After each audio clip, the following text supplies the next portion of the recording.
Irmãos, a paz do Senhor Jesus, graças a Deus por esse final de semana de investimento na área do casamento, na área da família. Ontem nós tivemos oportunidade de estar repartindo alguns princípios da palavra do Senhor, especificamente a casais. Hoje pela manhã, principalmente no relacionamento de pais e filhos, e agora a família toda nesse encerramento.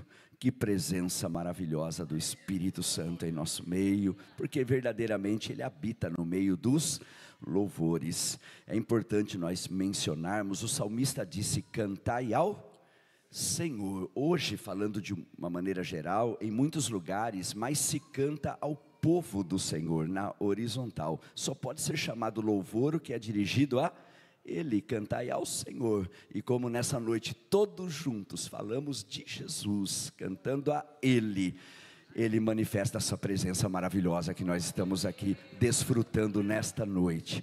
Glória a Deus. Aproveitando mais uma vez o carinho da recepção e que nos encontramos em pés, quero convidar os amados a duas leituras. Elas vão aparecer na tela certamente. São as duas leituras que nós estaremos repartindo alguns princípios mais com os amados, após a fala da minha esposa, que vai deixar uma palavra aqui também, fazer as considerações. O primeiro texto, primeiro livro das Crônicas, no capítulo 17, apenas um versículo, o verso 27. Nós já cantamos hoje, Casa de Bênção, e gostaria de deixar registrado esse texto. Primeiro livro das Crônicas, capítulo 17 e o verso 27. O contexto é a oração de Davi. Ele conclui a oração dessa maneira. Você pode acompanhar na sua Bíblia ou acompanhar na tela. Diz assim: agora pois foste servido, abençoares a casa de teu servo, para que esteja perpetuamente diante de ti. Porque tu, Senhor, a abençoaste e ficará abençoada para sempre. Glória a Deus. Vamos ler todos juntos? Você pode ler na tela, assim lemos todos na mesma versão. Diga bem forte: agora pois foste servido, abençoares a casa de teu servo, para que esteja perpetuamente diante de ti.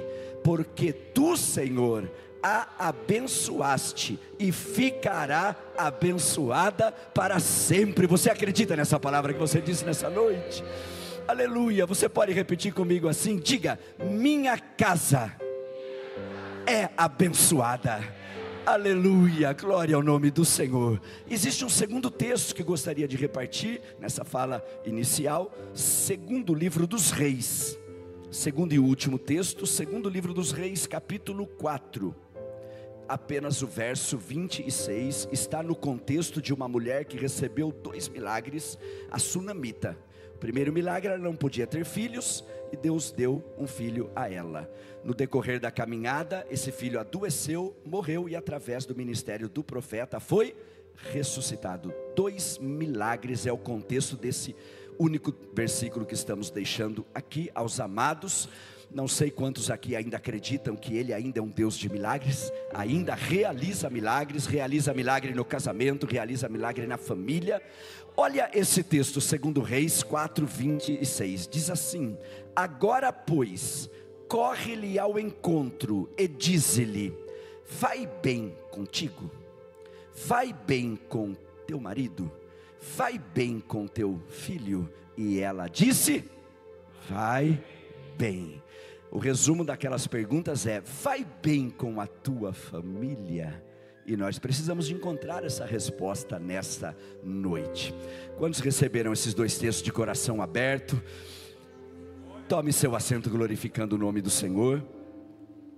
Quero fazer algumas breves, porém importantes considerações, deixar uma palavra introdutória e recebermos a minha esposa aqui, a Eliane, que vai deixar as suas considerações também, e nós retornamos para concluir com comentários a respeito desses 2 textos. Gostaria de louvar a Deus pela vida do pastor Claudemar Ferreira, a irmã Mari Ferreira, agradecer o carinho da recepção, tem nos recebido como verdadeiros príncipes do Senhor nesse lugar. Meus irmãos, Eliane e eu sentimos uma comunhão tão grande nesta igreja, tão grande junto com esse povo abençoado, e é o Espírito Santo que faz isso, é o mesmo Espírito. Louvar a Deus pela vida do pastor Paulo, pastor Paulinho, a Suelen também, querido casal que temos desfrutado um bom tempo também de comunhão, o Lulinha e a Daiane, o irmão José, irmã Dilce, todos os demais, todos que compõem o departamento, parabéns pelo trabalho, por esse investimento na área do casamento, na área da família, e como disse ontem no início, vosso trabalho, o trabalho de toda essa equipe abençoada não é vão no Senhor.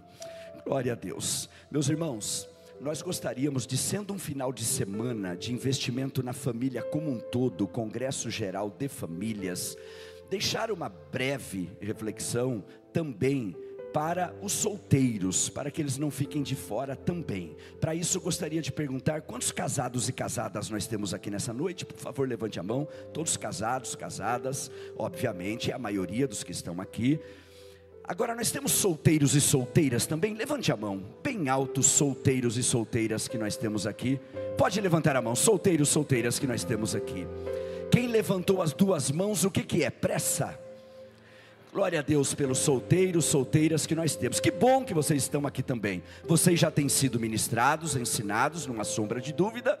Mas como é um encerramento hoje, gostaríamos de em poucos minutos incluir os solteiros também numa breve reflexão, e vou dizer para os irmãos, e que possa ser inspirador o que nós vamos dizer aqui. Mas antes de dizer então essas breves palavras, eu gostaria de fazer uma última pergunta. Só os que estão ficando, levante a mão. Pastor Claudemar, aqui não tem essas coisas não. Olha que bênção. Quando Eliane e eu ministramos só para os solteiros, nós falamos, só tem duas igrejas, aqui vai e aqui fica. Quem está acostumado a ficar já acaba ficando mesmo, não é verdade?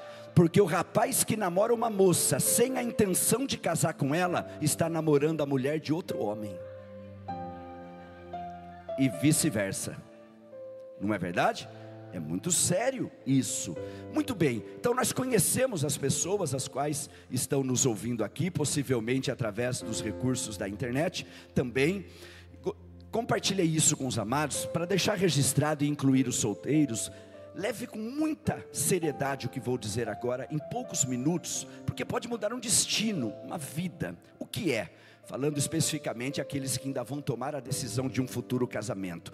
Você sabe quais são as 3 principais decisões na vida de um ser humano? Qualquer ser humano, em qualquer lugar da terra. Quais são as 3 principais decisões? Nós tomamos decisões o tempo todo. E os 3 ingredientes para uma boa tomada de decisão é oração, análise e muita paciência. Agora, quais são as 3 principais decisões de um ser humano na terra? A número 1, a salvação da sua alma. Essa é a maior de todas as decisões, porque quer alguém viva 100 anos, o que é isso comparado com a eternidade? Não é verdade? Uma pessoa que viveu 120 anos, que é Moisés, escreveu o Salmo 90, e sabe o que ele disse no verso 10? A duração da nossa vida é 70 anos. Se alguns pela sua robustez chegam a 80, o melhor deles é canseira e enfado, porque a vida é um conto ligeiro. Então eu gostaria de perguntar, onde estão os salvos e salvas em Cristo Jesus aqui nesta noite, e querem glorificar a Ele por tão gloriosa salvação? Se alguém não pôde levantar a mão agora, essa noite pode ser noite de salvação nesse lugar. Essa é a maior das decisões. Qual é a segunda maior decisão de um ser humano na terra? Se chama propósito. O que é isso? O que vamos fazer com o tempo de vida que Deus nos dá aqui na terra? E já sabemos que esse tempo de vida, quer alguém viva 100 anos, é um conto ligeiro. Olha, a nossa impressão digital é única, ninguém mais na terra tem uma igual, e o projeto de Deus é único na nossa vida também. Somos originais e não podemos querer morrer cópias. Terceira maior decisão, e isso nos leva a essa reflexão para os que vão ainda tomar essa decisão, é o casamento. Por que o casamento? Não é a segunda maior decisão, é a terceira, porque eu acredito que muito além de Deus unir pessoas, Deus une o quê? Propósitos. Você acredita que Deus une propósitos? Os casados e casadas aqui têm convicção de que Deus os uniu dentro de um propósito? Eu tenho essa convicção em relação à minha esposa. 35 anos de casados, 2 filhas já casadas, um casal de netos e chegando um terceiro netinho, esse mês ainda de agosto, querendo Deus. Mas teve um início esses 35 anos, e é sobre esse início que em minutos quero deixar essa palavra, incluindo nesse final de semana de investimento na área da família, também os que ainda vão tomar essa decisão. E os pais podem redobrar a atenção também, porque os pais são os primeiros orientadores dos seus filhos, então é importante dar atenção a isso. E o resumo é esse que eu compartilho agora com os irmãos. Eu era o secretário-geral do campo, ali na cidade de Campinas, aonde eu sirvo ao Senhor, estado de São Paulo. Isso tem muitos anos. E uma vez, manuseando as fichas de membros, porque não era informatizado naquela época, e você não ri não, que tem muitos aí dessa época também, e quem não é, mas a vida passa e passa para todos, irmãos, essa tecnologia aí ninguém para, daqui a pouco o bebê não nasce mais com cordão umbilical, nasce com cabo USB, ninguém muda mais isso aí, é tudo muito rápido. Na nossa geração até abrir o olho demorava, agora só falta nascer tirando selfie, não é? Por isso nós temos que usar com sabedoria. Agora, o que aconteceu, irmãos? Eu manuseando as fichas, de repente me deparo com uma ficha que tinha uma foto, muita unção naquela foto. Aquela ficha, aquela foto falou fortemente.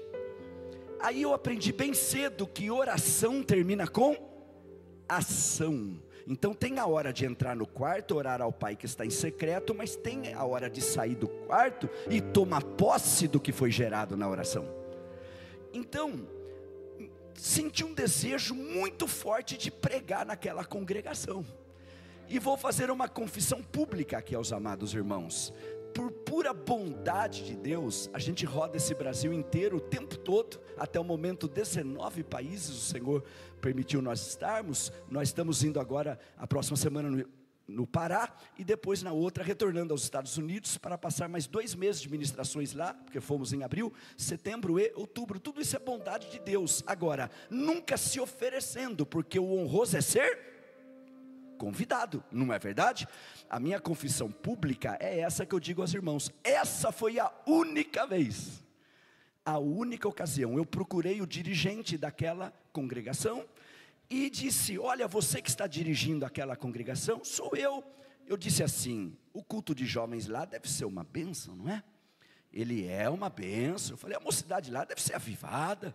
Ele é avivado. E a gente foi conversando, de repente ele falou: você não quer ir pregar lá? Aí eu disse: vou pregar lá sim, que é tudo o que eu queria, né? Aí sabe o que eu pensei, irmãos? A nossa família é de músicos, desde criança, toda a nossa família é de músicos, né? Então já tocava desde cedo, e tinha um irmão lá que cantava os hinos do Oséias de Paula. Você gosta dos hinos de Oséias de Paula? Tem algumas pessoas aqui que conhecem, que gostam. E eu convidei ele, eu disse: olha, eu vou pregar no culto de jovens da congregação, você não quer ir comigo para você louvar, e eu toco para você cantar? Porque o que eu pensei, irmãos? Eu pensei o seguinte: eu estou indo lá para pregar e pescar também, as duas coisas. Aí eu pensei: eu não conheço essa jovem, eu não sei se ela tem compromisso ou não tem. Meu dever é orar e agir. Então estou fazendo a minha parte, estou indo lá. E pensei o seguinte: se ela não tem compromisso, ela vai pensar o seguinte: peraí, esse jovem da sede prega, olha aí, ele toca também, deve dar um bom futuro esse jovem aí. Então esse foi o meu pensamento, não é? Bom, é claro que eu devo parar aqui, usar com sabedoria e prudência o tempo, mas o resultado da ida naquele culto, pregar naquele culto, tocar o hino do Oséias de Paula para que o meu companheiro ali cantasse, esse foi o início do que hoje estamos, para a glória de Deus, em 35 anos de casados. Então, falei de uma forma muito resumida, mas o ponto central, irmãos, é que eu coloquei em prática 6 conselhos para não errar nessa decisão, porque eu sabia que Deus tinha algo na minha vida, e se eu errasse, eu teria o ministério todo prejudicado, e Deus sabia onde estava alguém que seria alinhada com esse propósito. coloquei em prática 6 conselhos, e apenas em forma de esboço, e recebemos aqui a Eliane, deixo registrado esses 6 conselhos que coloquei em prática. Os solteiros e solteiras que estão aqui, dê muita atenção a esses 6 conselhos. Pais, preste muita atenção, isso muda o destino de um filho e de uma filha. Como é um esboço apenas, eis aí os 6 conselhos. Conselho número 1 que eu coloquei em prática. Conselho número 1, ouvir o conselho dos pais. Valorizei muito o conselho dos meus pais. Os pais não são perfeitos, mas os pais querem o bem dos filhos. Os pais têm mais tempo de caminhada, passaram muitas coisas e querem poupar os filhos. Então sempre dei atenção ao conselho de meus pais. Além de que o primeiro mandamento com promessa qual é? Honra o teu pai e a tua mãe, para que se prolongue os seus dias sobre a terra. Coloquei isso em prática. Foi muito precioso o conselho dos meus pais, para eu não errar nessa futura decisão. Segundo conselho que coloquei em prática foi esse: namorar uma pessoa de caráter e de boa família. Dei muita atenção a isso. Sabe por quê, querida igreja, isso é importante? Porque esta nossa geração, falando de uma maneira geral, valoriza muito carisma e despreza caráter. Não é problema uma pessoa ser carismática. Olha, essa pessoa é divertida, alegre, todo mundo gosta de ficar perto dela. Não tem problema, mas tem caráter por trás disso? Essa é a questão. E o que é caráter? Caráter é o que nós somos quando estamos sozinhos. Caráter é o que nós somos quando estamos na frente do computador. Caráter é o que nós somos quando estamos debaixo de pressão, que faz trazer para fora o que nós somos na essência. Eu estava ministrando numa escola bíblica de obreiros. Sabe o que eu falei meus companheiros lá, a nível de estado? Uma escola bíblica de obreiros. Eu falei: companheiros, algumas vezes a gente tem que parar de pedir poder e pedir mais caráter, porque o caráter protege o poder. Perigoso alguém chegar em posição de poder sem caráter, não é verdade? Se eu refletisse com essa igreja agora, quem era mais forte, Sansão ou José? Qual seria a tua resposta? A resposta natural seria Sansão, o homem mais forte na Bíblia. Mas a resposta sábia seria José, porque Sansão tinha força física, mas José tinha caráter. Veja qual foi o destino de ambos. Então, esse foi o conselho que eu coloquei em prática. O segundo conselho: namorar uma pessoa de caráter e de boa família. Como é um resumo, qual é o terceiro de 6? O namoro precisa ser respeitoso, porque quem não respeita nessa fase, respeitará menos ainda depois. Você sabia que namoro não é bíblico? Bíblico é noivado e casamento. Namoro é cultural, e dentro da cultura do Brasil está aí nos últimos 100 anos. Os nossos jovens e as nossas jovens irão namorar, então precisamos orientá-los, que é isso que nós estamos fazendo. São 3 fases: namoro, noivado e casamento. O que os nossos jovens que querem andar debaixo da bênção de Deus deveriam fazer? No namoro, ficar no plano espiritual. No noivado, no plano social. Quem casa quer casa. E no casamento, no plano físico. Serão 2 uma só carne. Quantos jovens querem começar na carne e terminar no espírito? Por isso que esse conselho é muito importante. Eis aí o 4º conselho, que é esse aqui: o namoro precisa objetivar o casamento. Todo namoro dará em casamento, sim ou não, irmãos? Não, mas o objetivo precisa ser. Ninguém está brincando com o sentimento de ninguém. Então o alvo é esse. Muito importante. Reitero o que disse no início: o rapaz que namora uma moça sem a intenção de casar com ela, está namorando a mulher de outro homem, e vice-versa. Então esse conselho é muito importante. Penúltimo já, o 5º, estou trazendo esse resumo: o namoro precisa ser regado de afeto, e não atitudes egoístas, possessivas, ciumentas e agressivas. Dê muita atenção a isso. Sabe por quê? Querida igreja reunida aqui nessa noite, ciúme é de Deus, sim ou não? Interessante essa pergunta. E uma resposta interessante seria também: depende.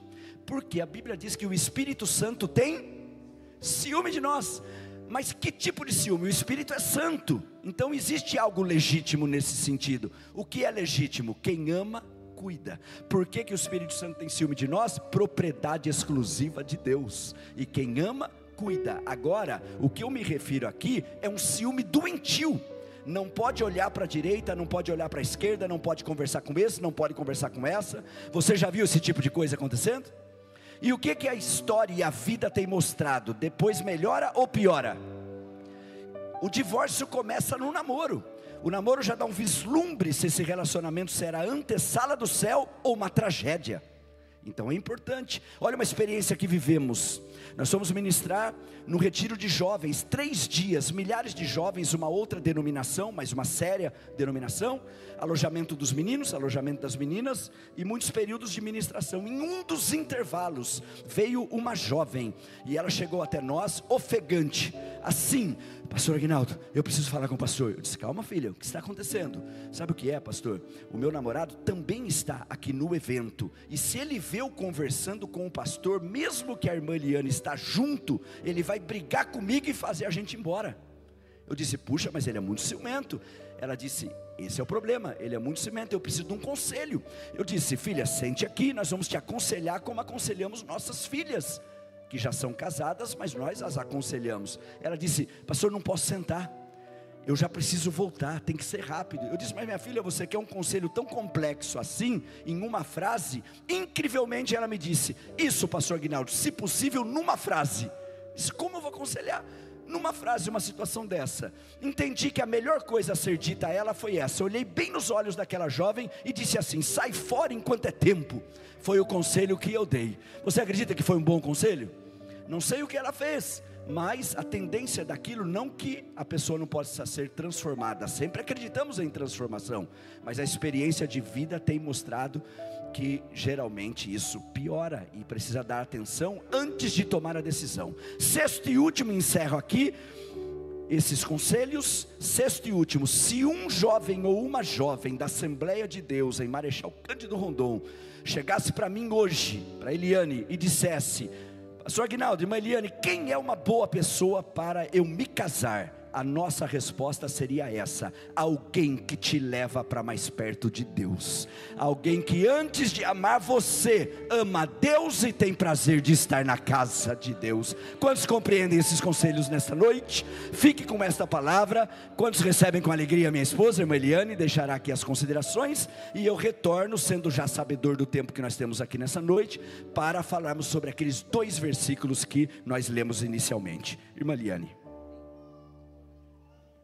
Paz do Senhor, amada igreja. Sem demora, pastor Claudemar, Mamari, foi um prazer imenso conhecer vocês. Irmão Paulo, Suelen, Lulinha, sua esposa. Pastor, o senhor está muito bem assessorado. Que bênção de ministério. Glória a Deus por a sua visão de escolher a dedo as pessoas certas. É o Espírito Santo quem dá isso, né? Glória a Jesus. Que Deus os abençoe abundantemente, vos dê 100 vezes mais todo o carinho e atenção que eles, olha, nos cuidaram de nós. Parabéns, Deus recompense a todos vocês, viu? Em nome de Jesus, levamos vocês no coração. E amada igreja, como meu esposo falou, é verdade, irmãos. A gente anda do Brasil, o mundo. Existem lugares que a gente sempre está em casa. Aqui, Marechal Cândido Rondon é um desses. Vocês são uma bênção. Igreja calorosa, amorosa e avivada. O que é melhor ainda. Glória a Deus pela vida de vocês. Sem demora, eu também quero deixar como uma mãe espiritual aqui para os jovens e adolescentes, que eu estou vendo que tem vários ali na galeria também, para vocês uns conselhos rapidinho, tá bom? Mas antes deixo para a igreja aqui um versículo, Salmos 96 e o versículo 7 nos diz assim: é culto da família. Olha o que o salmista está dizendo: dai ao Senhor, ó famílias dos povos, dai ao Senhor a glória e a força, só pertence a Ele. E nós já cantamos sobre isso hoje. Oh, glória a Deus. Grite Jesus. Grite Jesus quando você estiver bem, mas grite Jesus quando você não estiver bem. Ele é o socorro presente na angústia. Amém? Jovens e adolescentes, primeiro conselho: não deixe que roubem a sua identidade espiritual. Quando Daniel, Ananias, Azarias e Misael foram para Nabucodonosor, uma nação estrangeira e pagã, Nabucodonosor queria tirar a identidade deles. Mas acontece, queria tirar a identidade mudando o nome, né? Vocês sabem. Daniel, Beltesazar, Sadraque, Mesaque e Abednego. Ele achava que tiraria a identidade daqueles jovens. Mas aqueles jovens eram jovens com propósito. Com propósito. E sabe o que aconteceu? Aqueles jovens temiam Deus do céu e não deixou ele para trás quando foram para outra cidade. Jovens e adolescentes, na escola, não deixe Jesus para trás. Na universidade, não deixe Jesus para trás. Ele vai honrar vocês. Ele vai honrar vocês. É tão lindo a vida de Daniel, que quando Nabucodonosor teve um sonho e não lembrava, que aí chamou os magos e todo mundo lá para ver se achava, se fazia lembrar esse sonho. Daniel se reuniu com os seus amigos. Outro conselho, jovens e adolescentes: ande na companhia certa. As companhias que te levem para o céu, viu? Não quem te puxa para trás, mas quem te leva para o céu. E um dia você vai com ele ou ela, sua amiga. Viu? Sabe o que aconteceu? Daniel chamou seus amigos e falou assim: vamos orar para Deus revelar esse sonho. E sabe como é que Daniel começa essa oração, irmãos? Daniel olha jovem adolescente para ver como ele temia os seus pais, o Deus do céu, mas era obediente aos seus pais. Ele começa a oração assim, ó: ó Deus dos meus pais. Jovens obedientes aos pais. Por isso que Deus honrou Daniel e os seus amigos naquela nação. Que Daniel passou por 3 reinos. Deus o honrou e os seus amigos os acompanhou. Por quê? Porque eram as pessoas certas, estava com os amigos certos e a bênção de Deus era sobre eles. Amém, igreja? Outro conselho rapidinho: jovens e adolescentes, grave isso na tábua do seu coração. Não vá para a cama com quem você não recebeu no altar de Deus. Grave, porque isso é muito forte. Você não vai encontrar um homem e uma mulher de Deus aqui na igreja de Deus perfeito, porque não existe nenhum de nós perfeitos, nem você é. O único perfeito na terra foi o nosso Jesus. Mas acontece que quando você começar certo, recebendo no altar de Deus, a bênção de Deus vai junto com você. E aí, sabe o que acontece, jovem, adolescente? Aquilo que você não puder falando no teu braço da carne, como a Bíblia diz, você sabe que ele e ela também servem a Deus. Você ora ao Senhor e o Espírito Santo ministra no coração dele e dela. É meio caminho andado. Amém? Uma outra coisa e última, jovem adolescente: defenda a sua família. Não tem essa de alguns amigos falar assim: ah, porque sua família é quadrada, sua família é careta. E você acha que você tem amigos, muitos amigos. Não, queridos, você tem alguns amigos. Você tem muitos colegas. Colega é uma coisa, amigo é outra, bem diferente. E outra coisa, quando você tiver alguma circunstância, os seus amigos, jovem e adolescente, só vai com você até a porta. De lá para frente você só tem a sua família e mais ninguém. Então defenda a sua família. Não deixa ninguém falar mal da sua família. Amém? Agora uma coisa para os pais e maridos aqui presentes nessa noite. Quando Deus criou o jardim do Éden, Deus colocou Adão lá dentro. Quando o Senhor pôs Adão lá dentro, o Senhor falou assim: guarde o jardim, lavre o jardim, cuide do jardim, dê atenção e carinho ao jardim. Marido e pai, aqui nesta noite, você representa Adão hoje. A sua esposa é o seu jardim, cuide dela. Os seus filhos é o seu jardim, cuide deles. E aí nesse mesmo jardim, agora uma palavra para nós irmãs, Deus colocou Eva. Minhas irmãs, Deus não colocou Eva primeiro do que Adão. O Senhor colocou Eva depois de Adão. Nosso Deus estava nos dando uma mensagem. Tudo, queridos, está aqui, ó, no princípio. Era assim no princípio e não mudou. Querem mudar, mas nós sabemos que não vai acontecer. Irmãos, minhas irmãs, Deus criou Eva depois, porque se criasse ela antes, vocês sabem, né, irmãs? Ia querer dar pitaco na cor do céu, nos animais, nos nomes, ela ia mudar tudo. Deus é perfeito e faz tudo do jeitinho dele. Então Deus nos deu uma mensagem, irmãs. Nos criou Eva, aliás, né? criou Eva depois de Adão. Nas entrelinhas estava falando para nós assim: seja submissa ao seu esposo. Eu sei que aí fora prega totalmente o contrário disso, mas como eu disse, os nossos princípios estão aqui. E como nós queremos, minhas irmãs, ser fiel ao nosso Deus, ser submissa ao nosso Deus maravilhoso. Uma mulher cristã que entende isso, que é submissa a Deus, para ela ser submissa ao seu esposo, é 3. Eu ia falar um ditado lá de São Paulo: 3 palitos, lá fala 3 palitos. É tipo assim, rapidinho, né? Então, para você, minha irmã, aí você está sentada, querida, aí, você diz assim: irmã Eliane, você não sabe quem eu tenho em casa para você pedir submissão. Pois é, minha querida, eu não sei mesmo. Mas o Deus do céu sabe. E o Espírito Santo trouxe essa mensagem nessa noite para dizer para você que a oração de uma justa ainda pode muito em seus efeitos. Continua clamando, continua chamando o céu para a tua casa, e você vai ver que essa vida vai se transformar para a glória de Deus. Amém? Termino aqui. Vocês já ouviram falar, já ouvimos tantas pregações sobre Noé, né? Noé é uma bênção, aquele homem de Deus, numa época que ninguém, a Bíblia diz, invocava o nome do Senhor. Somente Noé invocava o nome do Senhor. Por isso que Deus falou com ele. Noé só conseguiu, amados, colocar a família dele inteira na arca. Sabe por quê? Porque Noé era um homem temente a Deus. E você sabe quem é que é a primeira pessoa que acreditou na mensagem de Noé? A sua esposa. Foi a primeira pessoa. Quando ele chegou e falou: olha, o Deus do céu falou comigo, vem chuva aí. Porque vocês lembram, irmãos, que chuva é sobrenatural. Eles nunca tinham visto chuva, né? Como que acreditar que vai vir um negócio desse, que nunca viu?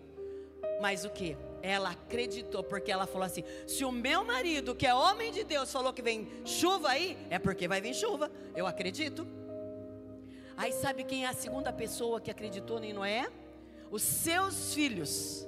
Sabe por quê, amados? Porque o pai e a mãe, quando chegou trazendo a mensagem, os filhos pensaram assim: meu pai é homem de Deus, dá testemunho dentro de casa, eu sei quem é. E se a minha mãe assinou embaixo é porque é verdade. Vem chuva aí? Eu acredito. E sabe por terceiro quem é que acreditou na mensagem de Noé? As noras. A Bíblia diz que as noras de Noé eram mulheres pagãs.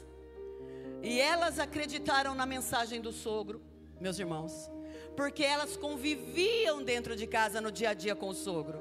E elas sabiam que ele era um homem de Deus de verdade. Ele tinha credibilidade dentro de casa. E ela falou: se o meu sogro falou, a minha sogra assinou embaixo, eu sei que ele é um homem de Deus, vai vir essa chuva aí. Acreditaram. Vocês acham, meus irmãos, que os filhos de Noé, que Noé a esposa, que as noras de Noé, que tinham os parentes deles todos, não falaram: gente, vamos entrar na arca porque vai vir chuva? Vocês não acham que todo mundo deu risada? Que isso, que estou tudo louco. É assim hoje que o mundo nos taxa, que nós também somos loucos, quando dizemos que o arrebatamento vai acontecer. Mas Noé é um sucesso, conseguiu pôr toda a sua família na arca, mas começou com um homem de Deus, tinha credibilidade dentro de casa. Assim é para mim e para você, homem e mulher de Deus, que nós nessa noite levamos firme isso no coração, que o céu é para nós e a nossa casa. O céu não é só para mim, é para mim e a minha casa, para você e para a sua casa. Amém, queridos? Casais fortes, famílias fortes. Só existem famílias fortes se houver um casal forte ali. E quando as famílias são fortes, as igrejas são fortes, porque são feitas de pais, de filhos, de casais, né? Quando as igrejas são fortes, queridos, o Senhor é glorificado. Amém? Deus abençoe em nome de Jesus. Glória a Deus por essa palavra, uma bênção. E a Bíblia diz que a herança vem dos pais, mas a mulher prudente vem do Senhor. É um presente de Deus. Se você quiser conhecer um pouquinho mais a respeito da irmã Eliane, é só ler Provérbios 31 a partir do verso 10. Pronto, aí você lê: é o retrato da irmã Eliane. Mulher virtuosa, quem a achará? O seu valor muito excede o de rubis. Só que o texto termina daquele poema dizendo: enganosa é a graça e vã a formosura. Mas essa aí, além de temente a Deus, tem graça e é muito formosa. Presente de Deus para a minha vida, e hoje deixou agora aqui as suas considerações finais. Nós temos mais alguns minutos, queremos usar bem esses minutos, e o coração continua aberto para a palavra de Deus. Nós lemos 2 versículos inicialmente, e eu quero continuar da onde minha esposa concluiu agora. O primeiro texto que nós lemos é primeiro livro das Crônicas 17, 27.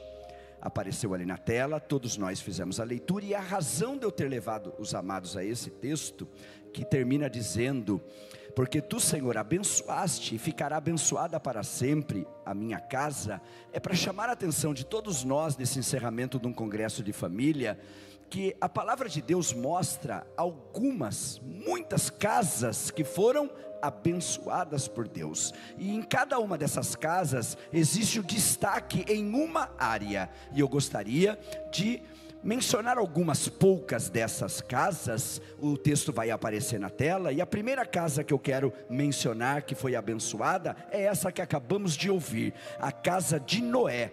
Eu vou mencionar a casa, vou dizer por que ela foi abençoada, com qual tipo de bênção e aplicação para as nossas vidas. Vamos fazer isso com algumas poucas casas. A casa de Noé, numa casa abençoada, as pessoas são salvas. Olhe para a tela, Gênesis 7, verso 1. Gênesis 7 e verso 1. Olha o que nós temos ali a respeito de Noé, o que a minha esposa estava falando. Depois disse o Senhor a Noé: entra tu e tua casa na arca, porque te hei visto justo diante de mim nesta geração. Em um dos períodos, o pastor Claudemar fez essa leitura. Lembra que nós ouvimos essa leitura através do vosso pastor? Agora, eu levei os amados a Gênesis, mas em Hebreus, nós temos a galeria dos heróis da fé. Peço que apareça na tela, Hebreus 11, verso 7. Olha, irmãos, a casa de Noé, a primeira casa que estou mencionando como uma casa abençoada, pela fé, Noé, divinamente avisado das coisas que ainda não se viam, temeu, e olha essa frase agora: e para a salvação da sua família. Para a salvação da sua família. Qual é a grande lição aí, irmãos? Disse isso no primeiro período e reitero agora: se não conseguirmos salvar o estado do Paraná todo, se não conseguirmos salvar toda a cidade que nós estamos aqui, se você lutar pela sua casa, pela sua família, e colocar toda ela na arca, você já fez uma grande obra. É isso que nos ensina a casa de Noé. Será que essa palavra está encontrando alguma vida que está pensando em desistir de um ente querido por causa da dificuldade, e você essa semana ainda disse no seu coração: não adianta orar, porque quanto mais eu oro e jejuo, parece que pior fica? É que muitas vezes tem que piorar para melhorar. Mas assim diz o Senhor: não desista da tua casa, não desista da tua família. Onde abundou o pecado, superabundou a graça. Muitas pessoas desistiram de Saulo de Tarso. Sabe o que Jesus disse a respeito dele? Ele, para mim, é vaso precioso. Quem sabe essa vida pela qual você está orando, e que está, quanto mais você ora, parece que pior fica. Quem sabe quando ela vier para Jesus, da mesma forma que aprofundou lá fora, vai aprofundar ainda mais nas coisas de Deus, no reino de Deus, na obra de Deus. Quantos acreditam que Ele pode fazer isso? Amém? Segunda casa que quero apresentar aos irmãos. A primeira foi a casa de Noé.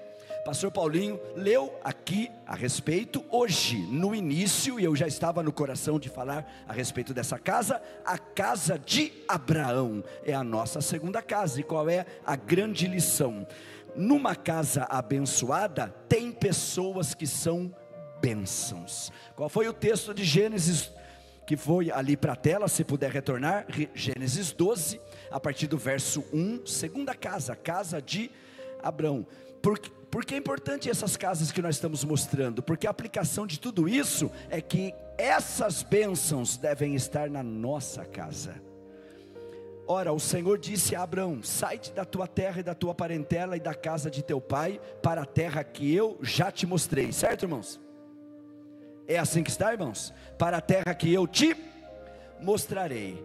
Abra o seu coração agora, você que sabe que Deus fala com você, porque essa semana ainda você disse: o Senhor não me dá uma direção para esse outro passo, e a resposta é a seguinte: Deus nunca dará um segundo comando, enquanto não formos obedientes ao comando que Ele já deu. Deus nunca dará um segundo comando, enquanto não formos obedientes ao comando que Ele já deu. Deus disse para Abraão: sai, depois que você obedecer isso, no meio do caminho eu te revelo o próximo passo. Muito importante isso. Por isso que o Salmo 119 verso 105 diz: lâmpada para os meus pés é a tua palavra, e luz para o meu caminho. Lâmpada e luz, farol baixo, farol alto, mostra o próximo passo e dá um vislumbre de todo o caminho. A casa de Abraão nos traz essa grande lição. Você pode mostrar o verso 2, por favor? É logo a sequência. Diz assim: e far-te-ei uma grande nação, e abençoar-te-ei, e engrandecerei o teu nome, e tu serás uma bênção. Querida igreja, Deus nunca chama uma pessoa para ser bênção só para ela, mas para que ela seja bênção na vida das pessoas. Você consegue compreender se eu te disser assim? O dom que Deus me deu não foi para mim, foi para você. O dom que Deus te deu não foi para você, foi para mim. Você consegue compreender que o que Deus nos dá para ser bênção na vida das pessoas? Deus nunca chama uma nação para que seja bênção só para ela, mas para que ela seja canal de bênção. Quando Deus nos inspirou a iniciar o canal EBD no YouTube, atualmente estamos com aproximadamente 400 mil pessoas inscritas no nosso canal, que nos acompanham toda semana nas aulas de adultos, jovens e juvenis da CPAD, que nós comentamos ali no canal. Na aula 11 desse trimestre estaremos mencionando este evento, colocando algumas fotos, enviando saudações, se você puder assistir lá. Quando Deus nos inspirou a iniciar o canal EBD, o Espírito Santo nos deu um slogan para o canal também. Quem nos acompanha, quantos daqui conhecem o canal EBD? Levante a mão para que eu possa ver. Olha a quantidade de pessoas que conhecem. Você nos ouve falar lá toda semana: canal EBD, um canal de bênção para você. Esse é o slogan do canal. Por quê? Porque nós entendemos isso. Tu serás uma bênção. Eu disse hoje de manhã, quando falávamos a pais e filhos, como é precioso um pai e um filho fazer o que na geração passada era muito comum. O filho diz, a filha diz: a bênção, pai. E o pai diz: Deus te abençoe. A filha: bênção, mãe. E a mãe diz: Deus te abençoe. Você tem praticado isso? Você tem abençoado os seus filhos? Os filhos têm valorizado receber a bênção dos pais? Nós só damos o que temos, ninguém dá o que não tem. Existe uma pessoa aí do seu lado, um filho, uma filha de Deus. Você consegue olhar para ela agora e dizer: Deus te abençoe. Como isso é precioso. Deus te abençoe. Olha, tu serás uma bênção. Deus te abençoe. Aonde estão as pessoas abençoadas aqui nessa noite? E aí, dentro da área da família, terceiro versículo é o próximo. E concluímos a casa de Abraão e avançamos mais algumas casas. O verso 3, por favor. Muito bem, vamos seguir a outra casa. Então, a terceira casa que eu quero apresentar: casa de Arão. A casa de Arão, muito importante também. E qual é a grande lição? Uma casa abençoada tem o ministério de servir a Deus. Casa de Arão, uma casa de um sacerdote, que a família foi incluída também, portanto, servos.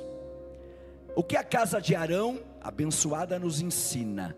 Que todos nós temos um chamado para servir. O mundo corporativo pensa que descobriu nos últimos anos a liderança servidora. Tem muitos livros escritos a respeito de liderança servidora, mas na verdade a Bíblia já ensina isso há muito tempo.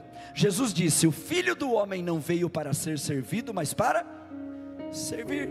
Liderança servidora. Conquistamos uma legítima liderança servindo. Olha o que Jesus disse, irmãos. Como é forte essa palavra sobre serviço. Ministério não é ser visto, é serviço. E a nossa família é chamada para servir. Olha o que Jesus disse em Lucas 17:10. Lucas 17:10. Olha que palavra interessante, irmãos, a respeito de servo. Assim também vós, quando fizerdes tudo o que vos for mandado, dizei: somos servos inúteis, porque fizemos somente o que devíamos fazer. Jesus está dizendo que alguém tem uma função, alguém tem um cargo, e ele faz tudo certinho, o que tem que fazer, o que é atribuição. Jesus vem e diz: é inútil. Se quem faz tudo certinho é inútil, quem nem faz então? Não vamos tratar disso, vamos dizer quem é o servo útil. Está no Sermão do Monte.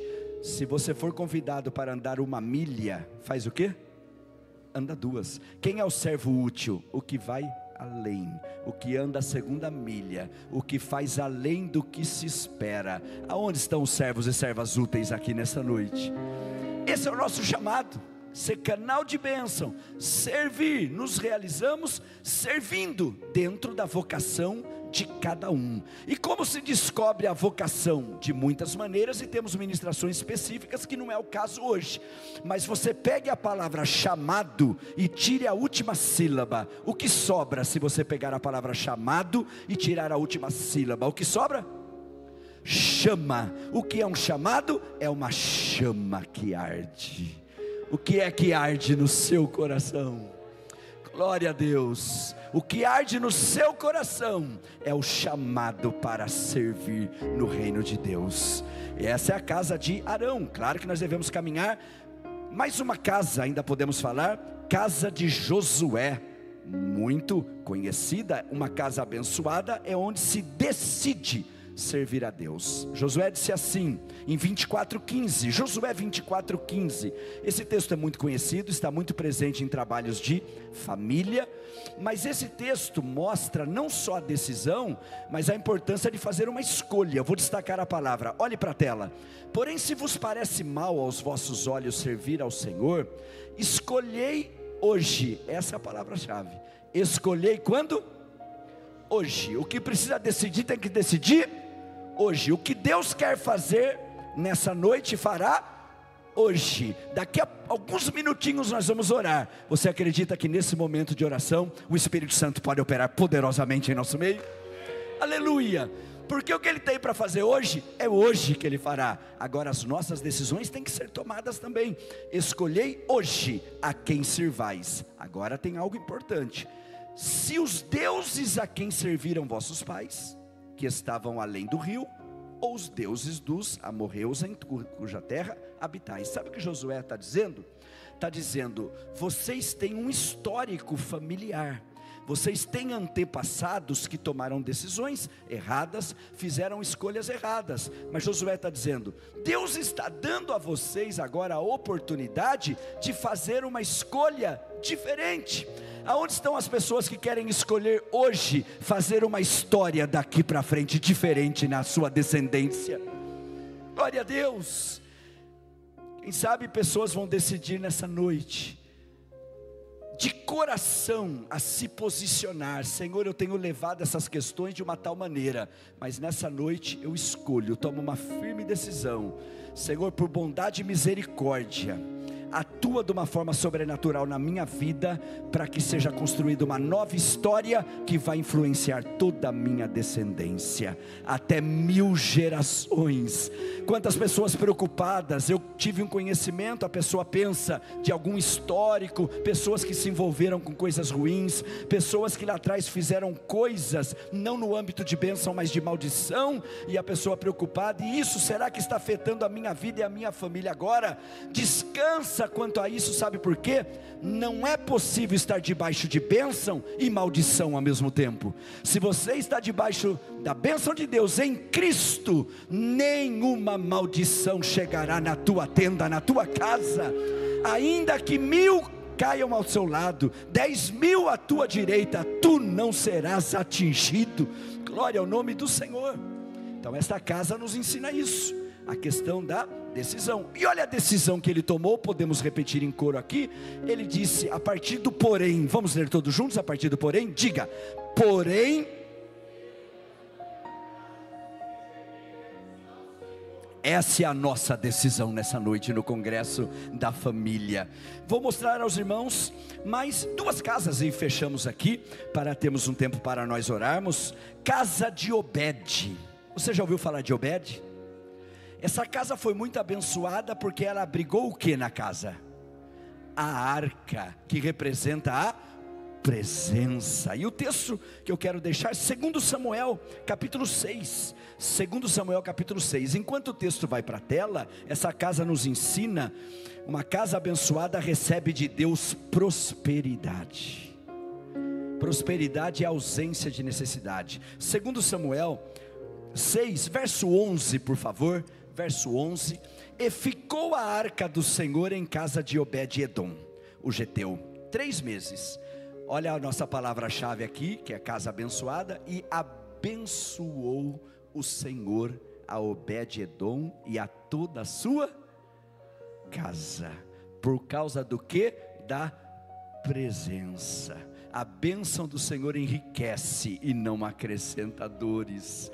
Queridas famílias reunidas aqui nessa noite, traga o céu para dentro da sua casa. Não permita palavrões, não permita gritarias, não permita rancor, amargura. Coloque hinos de louvor, que essa palavra seja aberta nas nossas casas, que as famílias deem as mãos e façam uma oração junto. Família que ora unida permanece unida.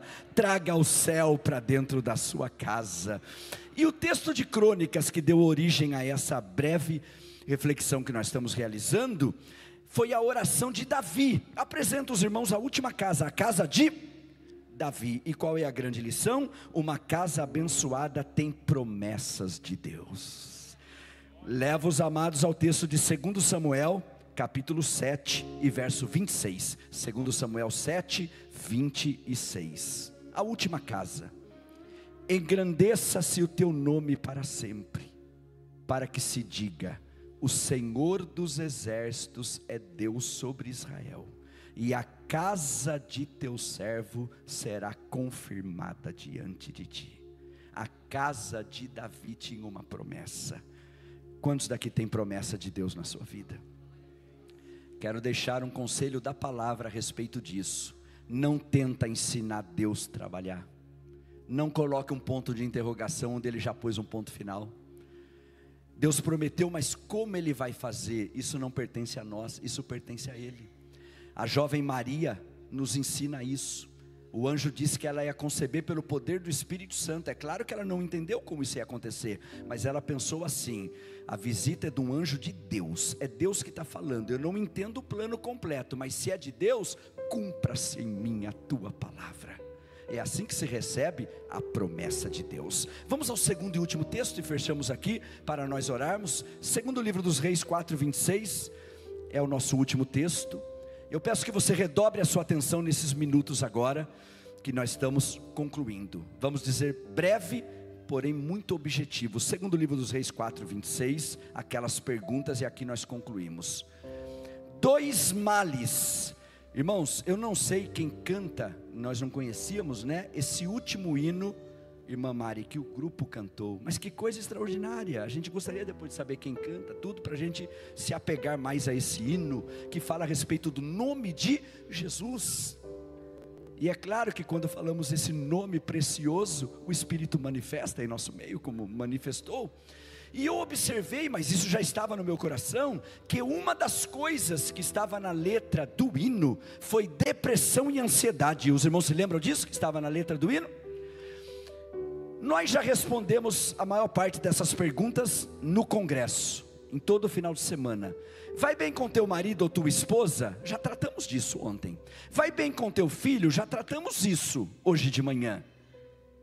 Falamos aos solteiros. Só resta uma coisa para nós concluirmos. A primeira pergunta: vai bem contigo? E os 2 grandes males da sociedade brasileira e do mundo são depressão e ansiedade. E o hino que todos nós louvamos incluiu essas 2 palavras e falou sobre o nome de Jesus em cima dessas coisas. Então preste bem atenção. É muito breve, mas muito importante, que vou dizer agora, irmãos. inspirado pelo Espírito Santo, pode mudar o destino de alguém que está aqui nessa noite. O que é depressão? Excesso de passado. O que é ansiedade? Excesso de futuro. O que é estresse? Excesso de presente. Atente bem. Vai bem contigo? Algumas pessoas não estão bem, porque ou estão presas ao passado, ou ansiosas quanto ao futuro. Ouça essa breve palavra, mas muito objetiva. Quanto ao passado, tem gente aqui nos ouvindo, que precisa ouvir o Espírito de Deus dizer no seu coração nessa noite: é tempo de deixar o passado no passado. Essa noite, escolhei hoje, é tempo de deixar o passado no passado. Quem gosta de passado é museu. Quem não tem passado não tem história, mas não é sábio viver preso ao passado. Sabe o que Paulo disse em Filipenses 3,13? Ele disse: esquecendo-me das coisas que para trás ficam, prossigo para o alvo. Só deveríamos olhar para o passado por dois motivos principais. Não perca isso, preste bem atenção. Primeiro, tem um hino muito conhecido de Inário que diz assim: quantas bênçãos, quantas são recebidas da divina mão. Podemos olhar para o passado para ver tudo que Ele já fez na nossa vida até o dia de hoje. E o salmista, sabe o que ele disse? Nós fazemos coro com ele nessa noite: grandes coisas tem feito o Senhor por nós, e por isso nós estamos alegres. Aleluia! Podemos olhar para o passado para extrair experiências também. Bom, já devo caminhar para a questão do futuro, mas uma boa parcela dos que estão aqui nessa noite vão entrar num automóvel hoje para ir embora para casa, sim ou não? Quando entrar, lembre-se da mensagem dessa noite, a mensagem do automóvel. Qual é a mensagem do automóvel? Quando você entrar hoje, preste atenção: retrovisor desse tamanho, e vidro dianteiro imenso. Qual é a mensagem? Na caminhada da vida, de vez em quando dá uma olhadinha para trás, mas foca à frente, porque coisas maiores e melhores estão por vir do que o que ficou daqui para trás, porque a vida é vivida daqui para frente. Tem gente que não tem problema nenhum com o passado, mas tem com o futuro, e eu gostaria de provar isso antes de nós orarmos. Você quer ver? Onde estão as pessoas aqui que querem confirmar nessa noite que viveu essa experiência? Você tinha algo para resolver semanas para frente, meses para frente, ficou sem dormir, ficou sem comer ou comendo demais, e quando chegou o dia, foi tudo diferente. Aí você disse: sofri de graça. Quantos aqui já viveram isso? Levante a mão, por favor. Olha as testemunhas aqui. Mas sabe o que é triste, irmãos? Da outra vez a gente faz tudo de novo. A gente não aprende que o maná era para cada dia, que a cruz é de cada dia, que o pão nosso de cada dia, e que a vontade de Deus é que a gente viva um dia de cada vez. Se você me perguntasse agora: pastor Aguinaldo, mas o que é ansiedade? É a mente indo mais rápido que a vida. A vida está no hoje e a mente está 1 ano para frente. Não é a vontade de Deus, sabe por quê? Porque para o dia de hoje não vai faltar graça, não vai faltar força, não vai faltar sabedoria, mas não traga para o dia de hoje problemas que ainda não aconteceram, e só Deus sabe se vai acontecer. Aí você me diz: pastor Aguinaldo, mas estou vivendo uma situação, e como é que vai ser daqui uma semana, daqui um mês, se o Senhor der vida? Vai ser do jeito que eu vou te falar. Jesus já deu a resposta, sabe o que Ele diz? Eis que estou convosco todos os dias até a consumação dos séculos. A previsão daqui para frente é muito simples: muitos dias bons e alguns dias maus, mas Ele prometeu estar presente em todos eles. Glória ao nome do Senhor. A irmã de Lázaro tinha esse problema que nós temos: gostava ou de passado ou de futuro. E eu concluo dizendo isso: ressurreição de Lázaro. Lázaro morto, 4 dias cheirando mal. Esse texto que nós lemos de 2 Reis é no contexto da sunamita e dos 2 milagres. E concluo dando esse exemplo de Lázaro, 4 dias. Quando Jesus chega, a irmã de Lázaro vai ali falar com Jesus, e sabe o que Jesus disse? O teu irmão há de ressuscitar. Mas antes de ter essa conversa, que vai levar ao futuro, sabe o que aconteceu? Ela disse assim: se tu estivesses aqui, o meu irmão não teria morrido. Que tempo verbal ela usou? Passado, se tu estivesses aqui. Jesus disse assim: olha, esse negócio de passado, museu, passou, vamos corrigir isso. O teu irmão há de ressuscitar. Aí ela disse, sabe o que? Eu sei, Senhor, que ele vai ressuscitar no último dia, na ressurreição dos justos. Para que tempo ela foi? Futuro. Jesus disse, uma hora é passado, outra hora é futuro. Ela não entende o seguinte, que quando Moisés disse para Deus, Senhor, eu vou chegar lá para Faraó, ele vai me perguntar, que Deus está te enviando? E Deus orientou ele e disse, quando ele perguntar, você diga sim. Você não diga eu era, você não diga eu serei, você diga que eu sou, é quem está enviando. Jesus olhou para ela e disse, uma hora passado, outra hora futuro, eu vou corrigir. O que foi que ele disse a ela? Eu sou a ressurreição e a vida, quem crê em mim, ainda que esteja morto, viverá. Vamos nos colocar em pés glorificando o nome dele nessa noite. Procure não caminhar, não deixar que nada te distraia, esteja orando em